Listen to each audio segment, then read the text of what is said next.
I truly believe that speed is the new currency for business. You gotta move fast. And those that are taking too long to think through it or consider things, they will find themselves left behind sooner than they had expected.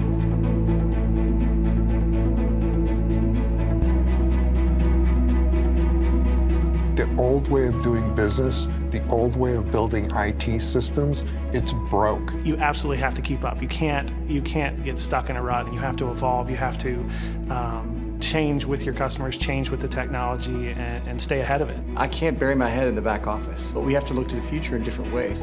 It brings us into the world of being business people, not technologists. Just being able to put so much on one platform and have the ability to innovate in different ways on a platform is really very exciting.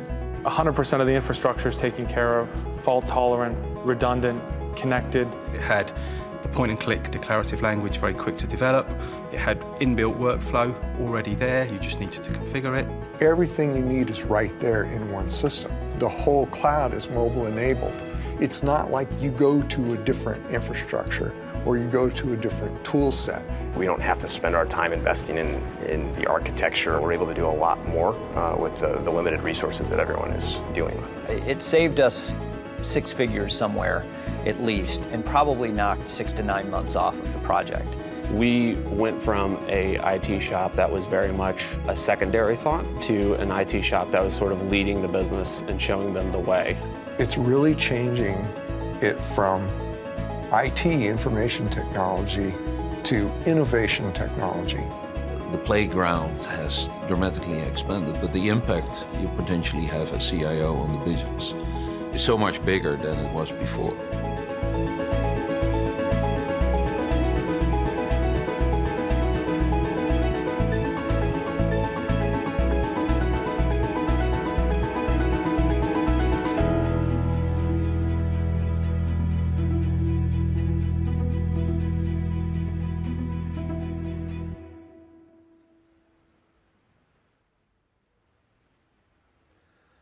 Bonsoir à tous.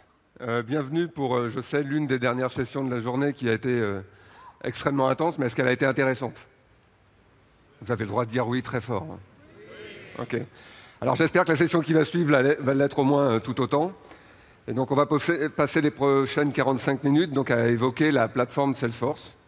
Donc je me présente rapidement, Hubert Côté, je suis responsable des ventes de la plateforme pour l'Europe du Sud.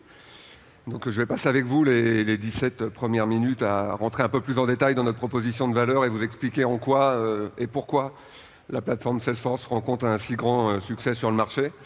Et j'aurai ensuite le privilège de recevoir Olivier Beaurepaire, DSI de SNCF Gare et Connexion, qui nous fait l'honneur de partager avec nous son retour d'expérience sur l'implémentation de la plateforme et l'innovation, la transformation au bénéfice des clients et de ses collaborateurs en gare.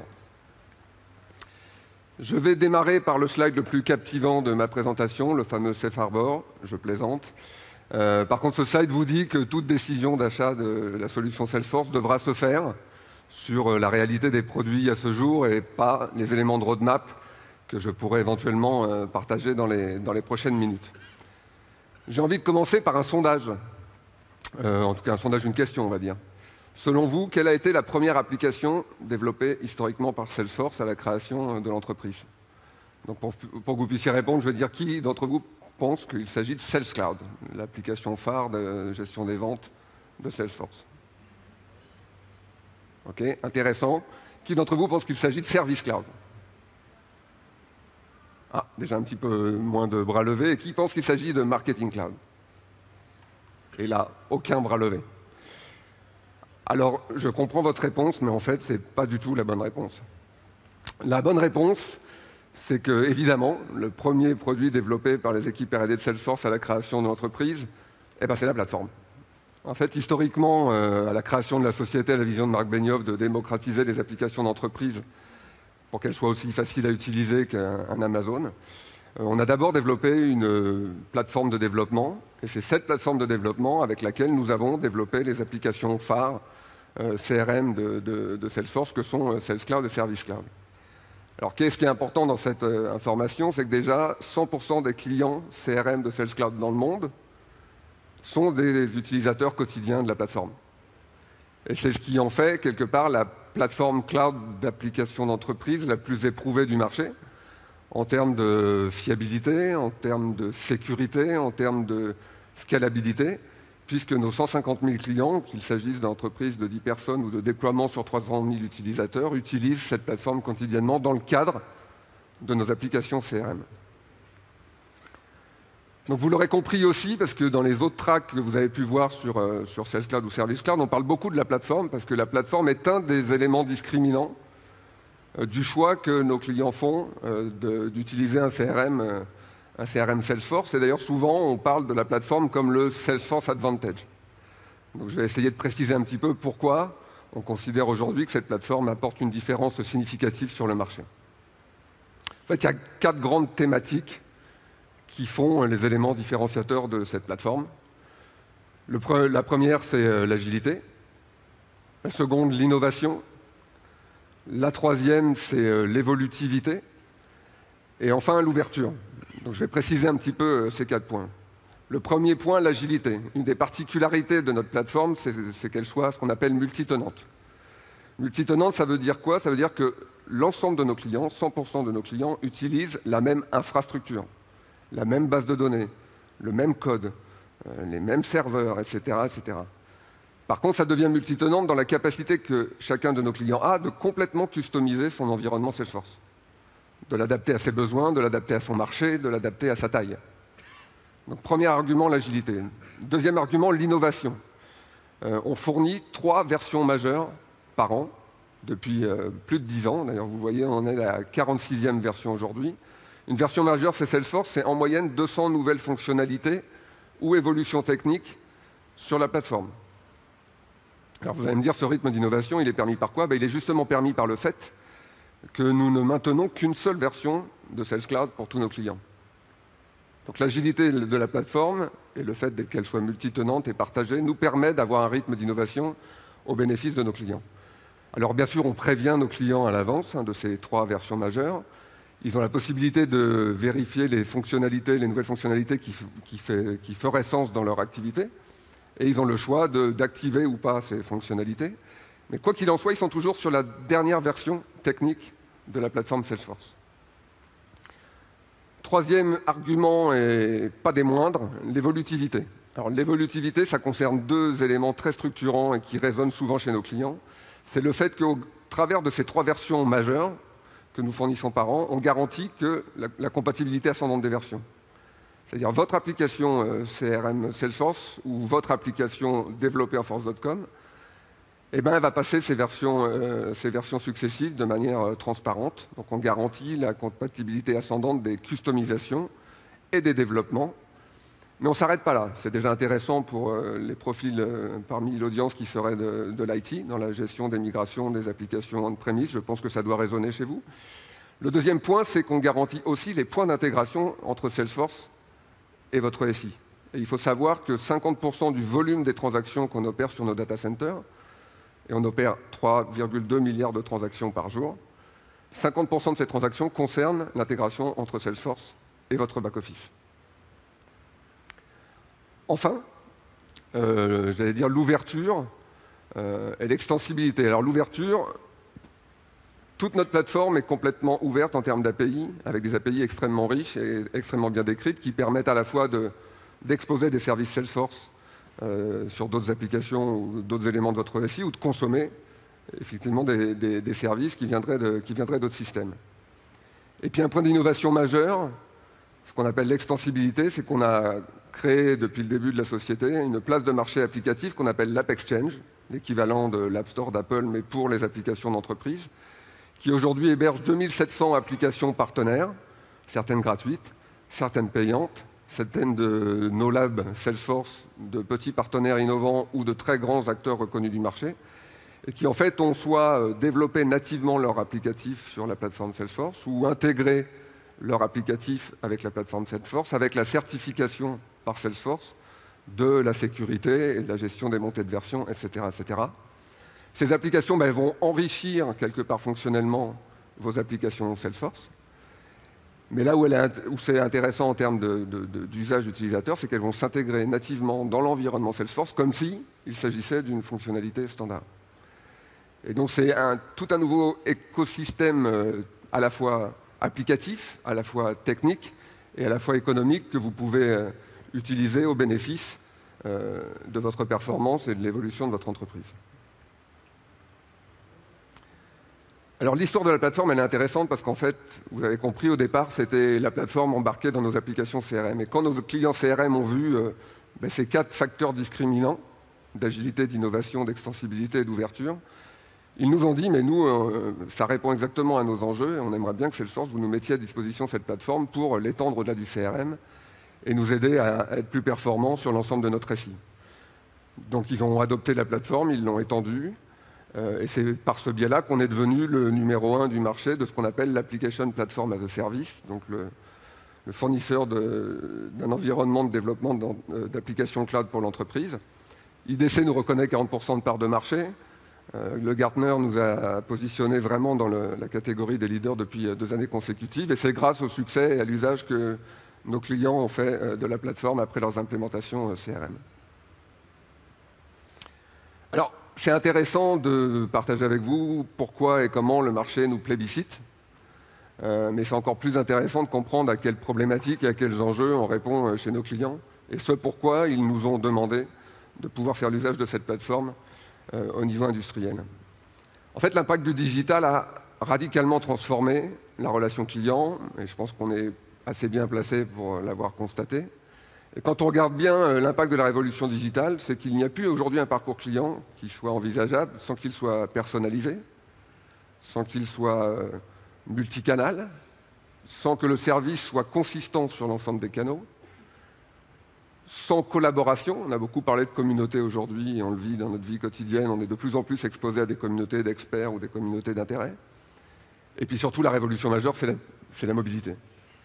Donc aujourd'hui, les applications, et notamment les applications mobiles, définissent de plus en plus la manière dont vous allez interagir avec vos écosystèmes, et c'est en ça que vous êtes en train, ou vous êtes déjà, des développeurs d'applications. Alors, cette révolution client, on le voit bien, elle devient même un argument compétitif. Aujourd'hui, quand vous allez choisir une banque, vous allez, mine de rien, regarder quel parcours client la banque vous propose sur l'ensemble de ses services. Demain, vous choisirez votre véhicule aussi par la qualité du système embarqué, la richesse des applications de la voiture connectée, et presque autant que sur les critères plus historiques et techniques des véhicules. Donc on voit que l'expérience client digitale devient un élément de compétitivité majeur sur tous les secteurs d'activité. Mais cette transformation du parcours digital client, elle a un impact énorme sur vos organisations, notamment sur la vitesse à laquelle vous allez devoir réagir à ces sollicitations clients et à l'évolution de leurs besoins. Et n'oubliez pas que vos employés sont d'abord des consommateurs, donc ont complètement intégré ces nouveaux usages dans leur vie quotidienne, et donc s'attendent à pouvoir bénéficier de ces nouveaux usages dans l'évolution des applications d'entreprise. Et donc vos collaborateurs sont des clients comme les autres. Donc il va falloir qu'on fournisse aussi la capacité à vos organisations de faire évoluer leur système d'information avec plus d'agilité pour répondre à ces nouveaux critères et pour faciliter la transformation au bénéfice du client.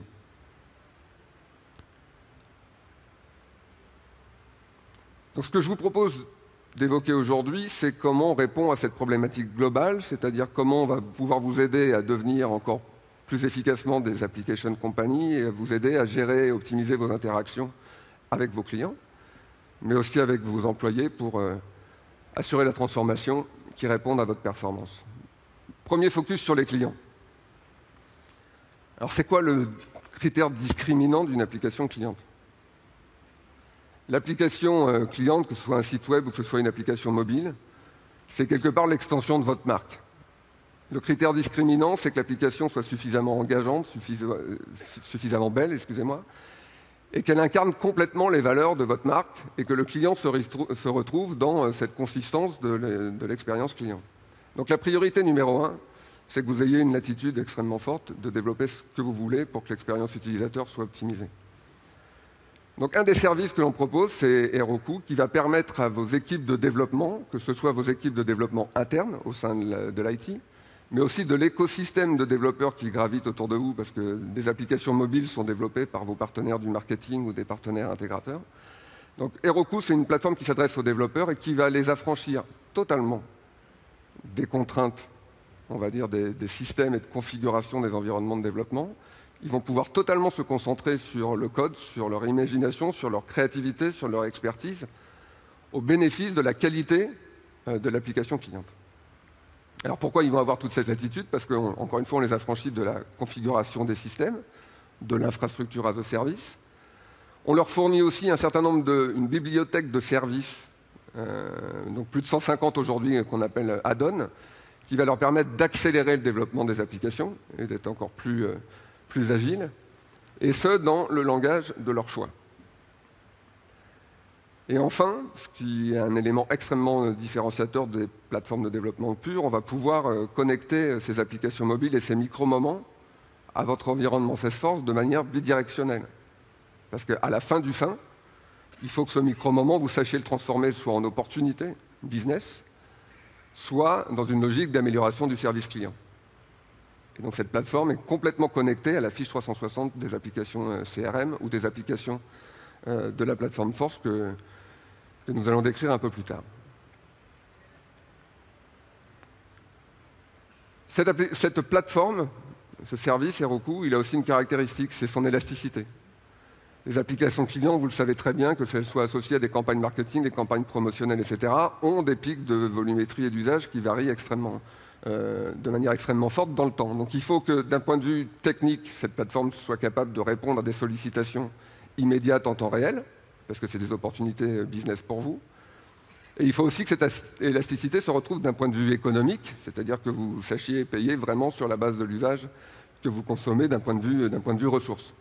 Donc Heroku fournit cette élasticité technique et économique.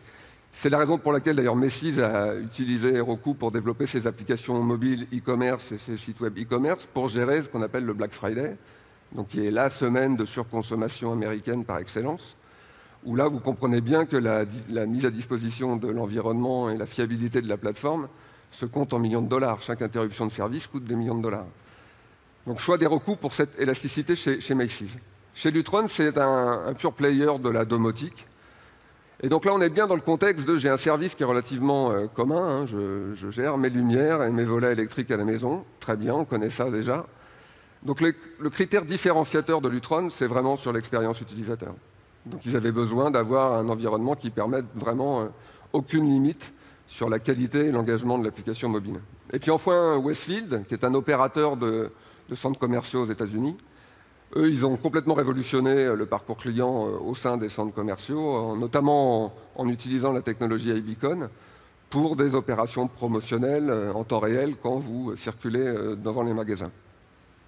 Donc vous voyez comment cette plateforme est très orientée utilisateur final, B2C, et répond à des critères spécifiques qui permettent de vraiment optimiser vos ressources et votre écosystème de développeurs. Maintenant, on l'a dit, cette redéfinition des cartes côté client transforme complètement votre organisation. Vous allez devoir vous adapter plus vite à des changements plus fréquents, donc mettre en place des nouvelles organisations, des nouvelles structures d'organisation, des nouvelles méthodes, des nouvelles pratiques. Et puis, il va falloir aussi accompagner ce changement vis-à-vis de vos collaborateurs. Donc, le point essentiel ici, ça va être la rapidité. Être capable de vous rendre plus agile et de répondre aux sollicitations du marché de manière plus forte. Donc le critère ici, c'est vraiment la vitesse, la capacité à développer des applications plus vite, mais aussi à gérer le cycle de vie de l'application dans le temps de manière beaucoup plus rapide, avec des cycles d'innovation beaucoup plus courts. Je l'ai dit tout à l'heure, vos employés sont des clients comme les autres, donc ils s'attendent à retrouver le critère du digital, c'est-à-dire la collaboration, la mobilité, le temps réel et surtout la personnalisation des interactions au travers des applications mobiles que vous allez leur fournir. Or, et beaucoup de clients nous le disent, donc ce n'est pas qu'un point de vue personnel, mais les systèmes d'information aujourd'hui ne sont pas forcément conçus pour fournir en standard ces nouveaux critères de consommation et d'usage des applications. Les systèmes off-record traditionnels, les back-office, les ERP, n'ont pas été conçus à l'époque pour encapsuler en standard ces nouveaux critères. Donc le service déclaratif Force.com que j'ai évoqué, première application développée par Salesforce, mais sa promesse, c'est la rapidité. Et la rapidité comment? C'est au travers d'une plateforme qui est déclarative. Donc déjà, un certain nombre de services que vous allez vouloir mettre dans l'application mobile se fait par configuration. Donc on a franchi déjà une grosse partie de développement de code, puisqu'encore une fois, ce qui compte, c'est l'idée. C'est le business process que vous voulez améliorer, le business process que vous voulez moderniser et mettre à disposition de vos collaborateurs de manière agile. Alors pourquoi on va plus vite? Déjà, réduction du code, et donc, mais aussi parce qu'on encapsule en standard tout ce qui fait la qualité des applications CRM Salesforce et donc de la plateforme. C'est-à-dire des outils graphiques pour designer votre modèle de données, un workflow graphique qui va permettre à l'informatique ou aux directions métiers de même configurer les règles de gestion, la collaboration autour du processus métier, donc pas une collaboration juste un feed des groupes et des contacts avec lesquels j'échange, mais la collaboration autour du processus, autour d'un document, autour d'un workflow d'approbation, etc. Ce qui rend d'ailleurs ces applications transformationnelles et aide vos collaborateurs à adopter la transformation. Et puis enfin, la mobilité native, c'est-à-dire que vous ne développez qu'une fois une application et vous déclarez si elle doit être disponible en mobilité ou pas, plutôt que développer la version mobile de l'application web que vous avez conçue à l'origine. Donc c'est l'ensemble de l'intégration de ces services gérés par configuration qui nous permettent d'aller beaucoup plus vite dans le développement de l'application elle-même et puis surtout dans l'évolution de cette application dans le temps pour répondre aux sollicitations du marché.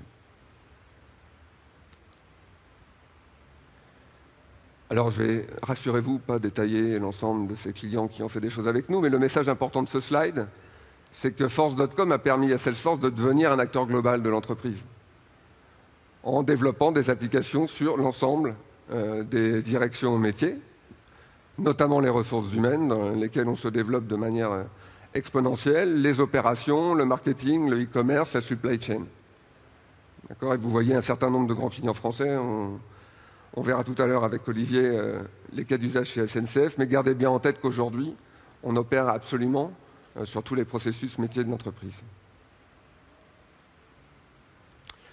Un des derniers messages que je voulais vous faire passer, c'est qu'au-delà de répondre aux problématiques du développement d'applications clients ou aux problématiques de développement d'applications à destination des employés, on ouvre aussi une nouvelle perspective dans qui participe au développement des applications. Grâce à notre plateforme déclarative, enfin au service déclaratif de la Salesforce One Platform, de nouveaux profils émergents participent au développement d'applications. Et d'ailleurs, dans les nouvelles organisations qu'on appelle Digital Factory, on a à la fois des communautés de développeurs et à la fois ce qu'on appelle des business analysts qui vont participer au développement de l'application d'origine, mais aussi à l'évolution de son cycle de vie. Puis la communauté de développeurs traditionnels. Et ce nouveau mariage va permettre de gérer votre portefeuille et vos besoins de portefeuille applicatif, soit à destination de vos employés ou alors de vos collaborateurs, de manière beaucoup plus agile, au travers des nouvelles capacités offertes par la plateforme Salesforce, encore une fois depuis plus de 16 ans. Alors on l'a dit, l'innovation est au cœur de Salesforce depuis toujours, et donc notre vision et notre plateforme ne cessent d'évoluer. Lors de Dreamforce l'année dernière, au mois de novembre, on a annoncé la nouvelle génération de la plateforme Salesforce qui va encore plus démocratiser le développement d'applications d'entreprise. Donc en allant encore plus loin dans la facilité, c'est-à-dire qu'on va vous fournir une bibliothèque de composants. Certains composants seront fournis en standard par Salesforce, d'autres par vos équipes informatiques. Enfin, pourquoi pas par vos équipes partenaires ou la plateforme AppExchange que j'évoquais. Un composant pouvant être un fil de discussion, un report, une pick list. Vous allez constituer avec ces composants une application dans une template que vous aurez soit développée, soit qui sera fournie en standard. Mettre les règles de gestion que vous associez à cette application. Alimenter le système de données, enfin les données, et l'application sera prête. Donc on va aller encore dans un changement de paradigme sur la rapidité de développement d'applications, et notamment grâce à Lightning Connect, qui va aussi nous permettre de développer des applications Salesforce avec des données qui restent dans votre système d'information. Donc je n'aurai pas le temps de rentrer dans le détail dans toutes ces innovations. Je suis à votre disposition après la session pour répondre à vos questions si vous le souhaitez. Donc juste avant de passer la main à Olivier, on voulait vous remercier pour Être devenu ce qu'on est aujourd'hui, c'est déjà un acteur majeur du développement d'applications d'entreprise en mode cloud, avec des chiffres assez éloquents, plus de 4 millions d'applications, 3 millions d'installations des applications AppExchange, 2 millions de développeurs dans notre écosystème. Et j'espère qu'on aura l'occasion de parler de la suite et des futurs développements, du succès de la plateforme Salesforce. Sans transition, j'ai l'honneur d'accueillir Olivier Beaurepaire. Merci Olivier. Bonjour Hubert. Merci pour ton temps. Alors je vais te proposer quand même, juste par politesse, de te présenter d'abord, et peut-être de présenter un peu ton activité de DSI Carré Connexion au sein de la SNCF. Ok, donc bonjour à tous. Merci Hubert de me donner l'occasion de parler de sujets qui me sont chers. Donc moi je suis un des DSI de la SNCF, je suis DSI de la branche gare de la SNCF.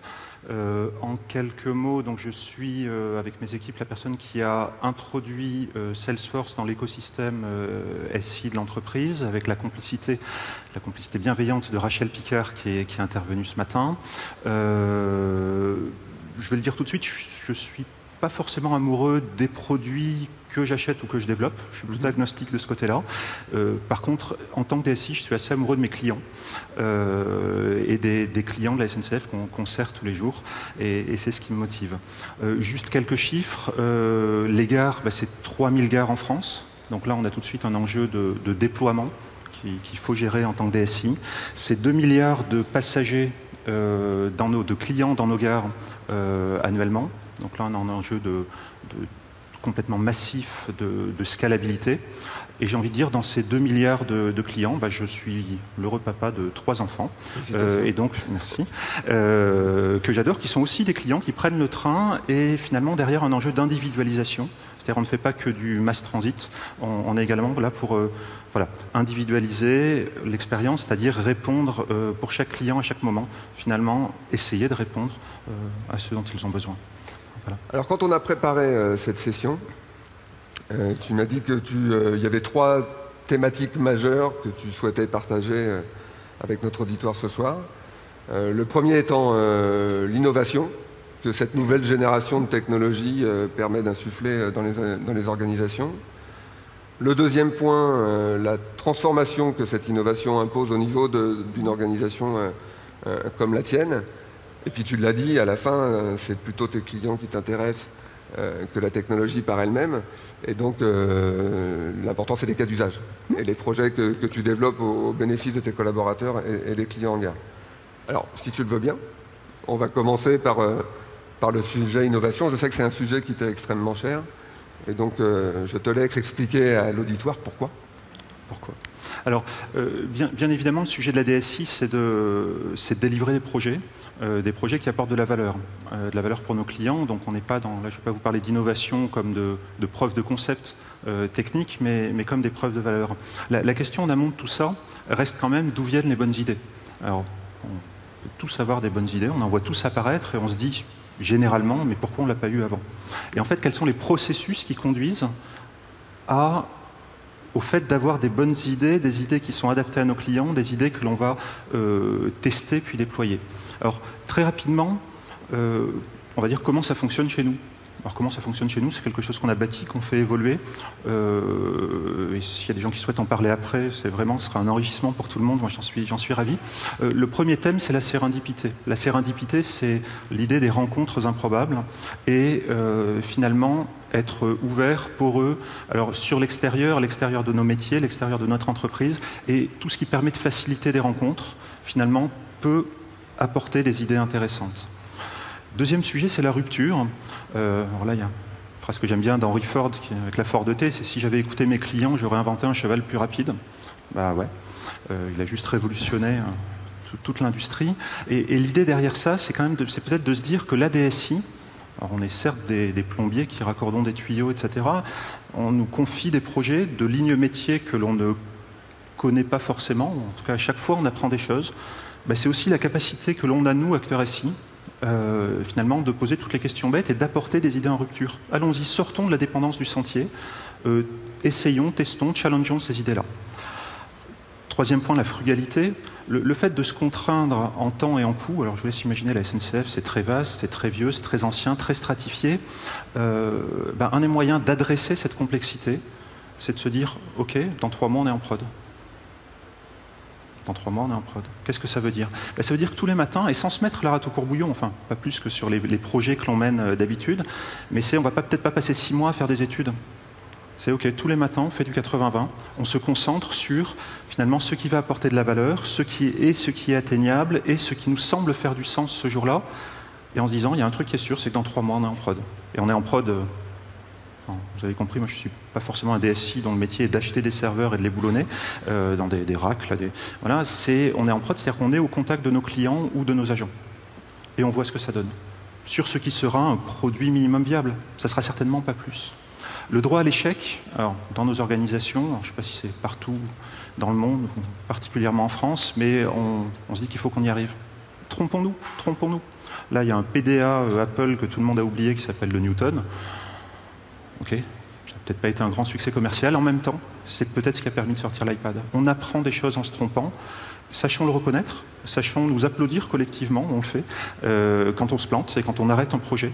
Et finalement, si j'arrête un projet avant 3 mois, j'ai pas perdu grand-chose et j'en ai appris beaucoup. Voilà. Donc osons-le et valorisons y compris le droit à l'échec. Alors ça, pour les RH et les managers, c'est un vrai sujet. Voilà. L'expérimentation, la mesure, la valeur, aller rapidement en production, ça permet de nous confronter à la réalité du terrain. L'appétence, l'adoption, éventuellement, voilà, on peut définir tous les KPI qu'on veut, ça, on les trouve, on se les définit au début, on les mesure, et ça nous donne des retours qui ont extrêmement de valeur, finalement pour savoir si on continue ou on arrête. Le digital permet ça, on mesure tout. Et puis on voit ce que ça donne. Donc là, c'est plutôt intéressant. Enfin, la communication, et qui dans l'innovation est quelque chose qui, moi, me semble fondamental. Là, j'aime bien cette photo. J'ai cru comprendre que c'était un drone Parrot avec un autocollant de la Poste et le quotidien aujourd'hui en France. Et j'ai cru entendre que Parrot n'avait jamais livré de journaux comme ça. Ils ont juste fait une photo. Ils l'ont publié, ça a été un peu viral. Et ça a été une extraordinaire image pour eux qui leur a permis de booster, de lancer un certain nombre d'offres autour des drones. On en a un peu parlé en France. Vous avez tous en tête l'image d'Amazon qui n'a jamais fait non plus aucune livraison par drone, mais qui est juste en train de faire évoluer la législation américaine et qui a permis, finalement, et ça leur a permis également d'envoyer quelques centaines de millions de dollars de R&D sur ce sujet-là. Donc la communication est importante, c'est-à-dire que l'innovation doit donner envie, doit marquer les esprits, et quelque part c'est aussi un motif de fierté pour les équipes internes. Ne nous en privons pas. Alors, la deuxième thématique dont on a beaucoup parlé, et je pense qu'il va intéresser extrêmement l'ensemble des personnes présentes ici, c'est donc cette innovation qui est maintenant permise par l'évolution des technologies, une innovation plus rapide et sur des cycles plus courts. Quel impact pour des organisations DSI historiquement traditionnelles? Donc, quel impact d'un point de vue organisation, quel impact d'un point de vue gestion de projet? Historiquement traditionnel. Ouais, on est à la SNCF. OK. Bon. Qu'est-ce qu'on peut dire? L'innovation, une fois qu'on s'est dit tout ça, on va le processer, on va poser une gouvernance qui sera partagée dans l'entreprise. Donc qui sort de la DSI, on ne va pas commenter cette gouvernance, c'est la nôtre, c'est celle qu'on a posée, qu'on fait encore évoluer, qui commence par une phase d'empathie, de créer de l'empathie, une phase d'idéation assez classiquement où on précise les enjeux, la valeur, les domaines, etc. Le choix de partenaires si nécessaire. Et une fois qu'on s'est donné le go, c'est là qu'on arrive où on se dit dans 3 mois on est en production. Pour arriver sur de l'expérimentation et de la mesure de la valeur. Voilà. Donc une gouvernance qu'on a, on va dire, librement inspirée du design thinking, de la user experience, de l'agilité bien sûr, et qui est adaptée à l'identité qu'on a définie, à notre identité. Voilà. Donc ça c'est assez fondamental, on reste quand même des acteurs SI, on processe les choses pour être reproductibles comme on va l'être sur nos projets. Alors comme on va l'être sur nos projets, de fait on s'est aperçu, et ça a été un mouvement progressif, que l'innovation que je viens de décrire là, sur les valeurs que je viens de décrire là, a désormais intégré le cycle projet. Alors évidemment, on a cassé le cycle en V, on a tous biberonné au cycle en V, commissariat au plan 1970, et c'est comme ça qu'on fait les projets informatiques en France. Ok, on l'a tous fait, donc ça, bon, ça a volé en éclats. Alors avec le digital, avec la pression, des délais, des opportunités qui nous permettent d'aller beaucoup plus vite. Là, on a juste représenté 5 projets qui sont complètement internes, mais on est entre nous, donc voilà. 5 projets assez fondamentaux dans notre schéma directeur SI. Continuer à faire des schémas directeurs. Et les bulles bleues, en fait, correspondent au nombre d'innovations qu'on a lancées ces 10 derniers mois pour alimenter ces projets et pour se dire mais comment on les prend, dont des sujets de référentiel, des sujets de service, des sujets de CRM, des sujets d'information voyageurs et des sujets de big data. Et tout ceci, voilà, est drivé, guidé, inspiré par des innovations et qui sont vraiment conçues comme des preuves de valeur, plus que comme des prototypes techniques. Le sujet n'est pas là, et quand je dis ça, c'est donc que ce n'est pas l'ADSI qui les fait tout seul, mais l'ADSI, les métiers et les utilisateurs des solutions, clients ou agents, c'est-à-dire qu'on a redéfini, y compris la gouvernance projet et la manière dont on porte nos projets en interne. Donc en synthèse, compréhension des usages, compréhension des enjeux business, révolution des pratiques de gestion de programme et culture de l'innovation, c'est la synthèse de la DSI dans la transformation digitale. Est-ce que c'est la synthèse? En tout cas, c'est l'apport que la DSI a aujourd'hui pour accompagner cette transformation digitale, effectivement. Moi, je trouve ça assez intéressant. Qu'est-ce que vous en pensez? Ouais. Donc maintenant, on va passer à la partie qui, je suis sûr, vous fait trépigner. C'est que maintenant qu'on a évoqué les possibilités d'innovation, maintenant qu'on a évoqué les impacts sur la manière de gérer l'innovation et de la transformer en vrai projet, parlons des projets. Donc tu nous fais le plaisir ce soir de partager 3 projets différents qui ont été donc implémentés récemment. Qui sont en cours d'implémentation en fait. Et que je vais te laisser décrire pour que les gens comprennent ce qu'on peut faire avec notre technologie. Alors, un premier sujet qui s'appelle eProgar. Alors, on oublie le nom du projet, il y aura peut-être même un autre terme quand il faudra le vendre en interne. C'est le sujet du pilotage des contrats de propreté en gare. Alors, pilotage des contrats de propreté en gare, ça représente plusieurs dizaines de millions d'euros. Nos gares sont toujours très propres et donnent toujours très envie, mais on se dit qu'on a peut-être matière à progresser. Est-ce que ça nous coûte un peu moins cher? Et on avait un processus qui était déjà outillé, alors par une application qui maintenant fait partie du patrimonial, hein, mais c'est quand même du Java J2E, enfin, un temps, c'était des antiques, quoi. Voilà. Mais en fait, sur le terrain, ça se passait en mode papier-crayon, ressaisie d'informations, saisie dans une base, etc. Et l'idée est de faire des visites de gare avec les sociétés en charge du nettoyage et de rédiger des rapports contradictoires en fonction de ce que l'on constate. Voilà. Un outil qu'on avait du mal à faire évoluer, donc qui n'était guère plus utilisé, qui a été remplacé donc, par eProgar. Là, on est sur mobile. Bon, on va dire c'est ergonomique. Il faut que ce soit un super design, mais c'est très ergonomique. En tout cas, ça fait le job. Ça a été construit avec les agents du terrain. Ça a été construit et déployé sur les sites pilotes en 3 mois. La possibilité de signer ces rapports contradictoires avec le doigt sur le téléphone, des choses qui nous ont été demandées par les agents, qu'on a intégrées tout de suite avec un petit bitonio qu'on allait chercher sur l'AppExchange.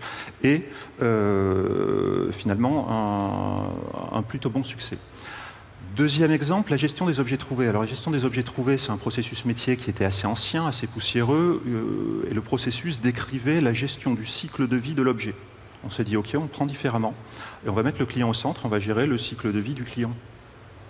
Pas bête. Le client qui a perdu son objet, selon le client, selon l'objet, c'est pas la même chose. Le doudou perdu par un enfant ou les papiers d'identité de touristes étrangers. Donc on est rentré là-dedans, une très forte orientation client. Là, on doit délivrer des releases tous les 3 ou 4 mois.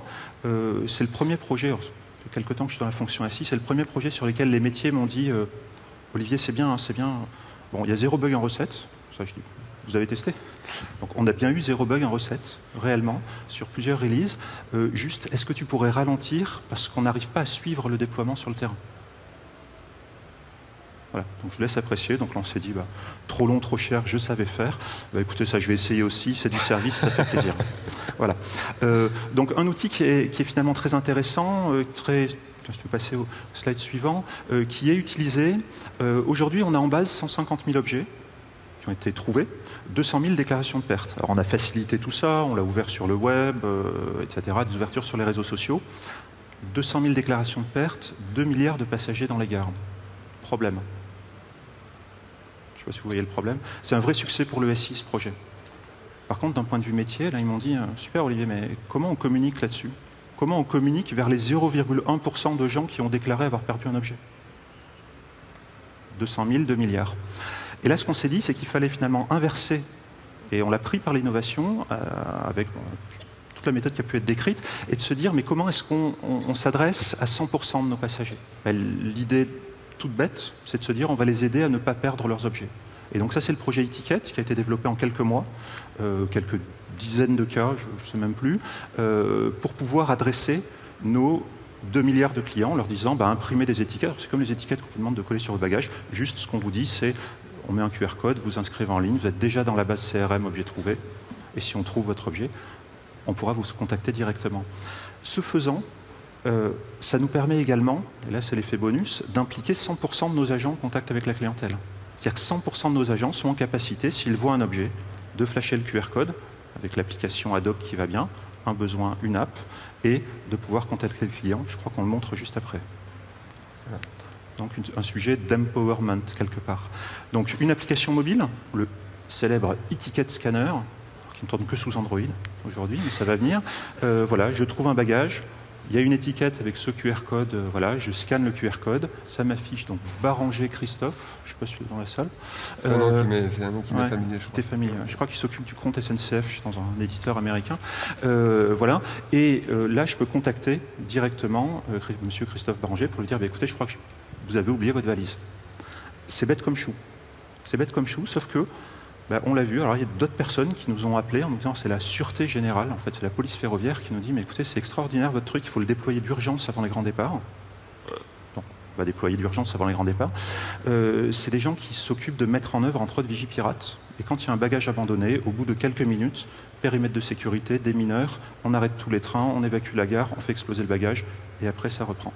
Et ils nous disent avec un truc comme ça, si on peut s'éviter d'évacuer des gares ou de mettre des périmètres de sécurité, la régularité au départ, évidemment, s'améliore beaucoup.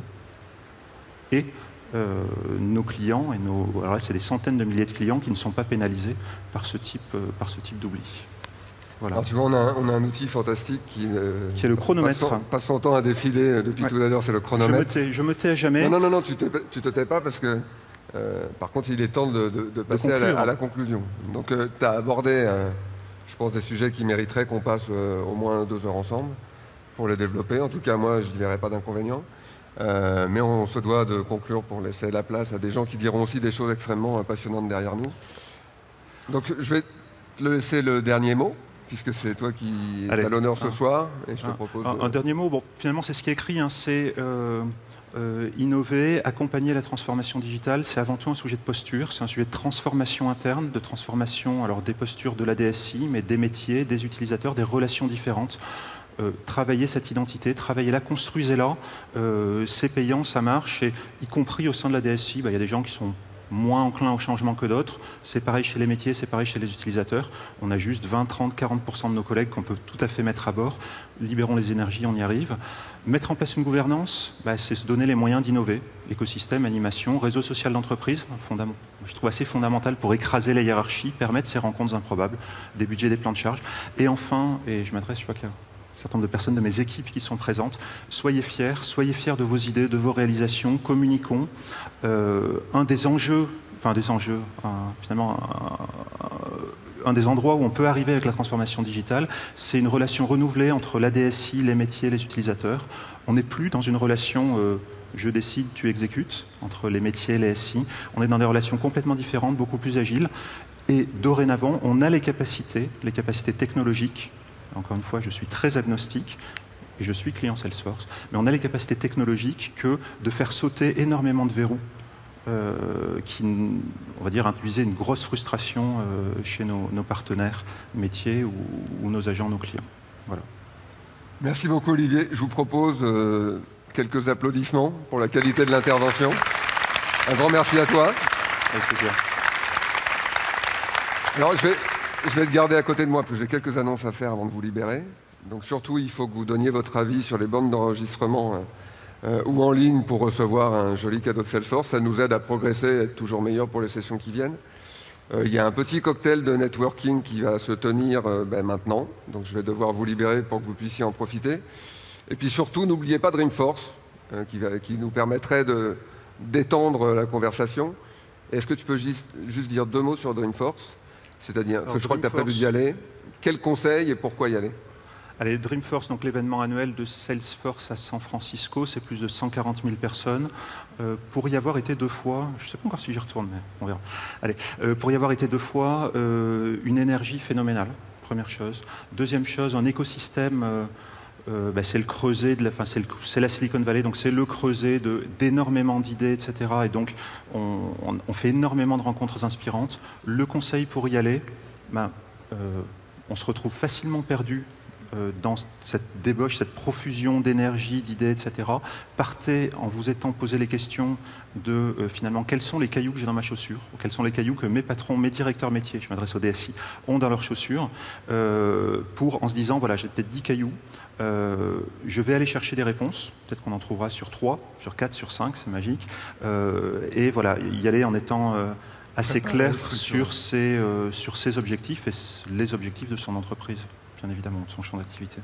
Merci infiniment. Très belle expérience, néanmoins. Merci infiniment, Olivier. Merci. Excellente soirée. Je vous invite à rejoindre le cocktail. À bientôt.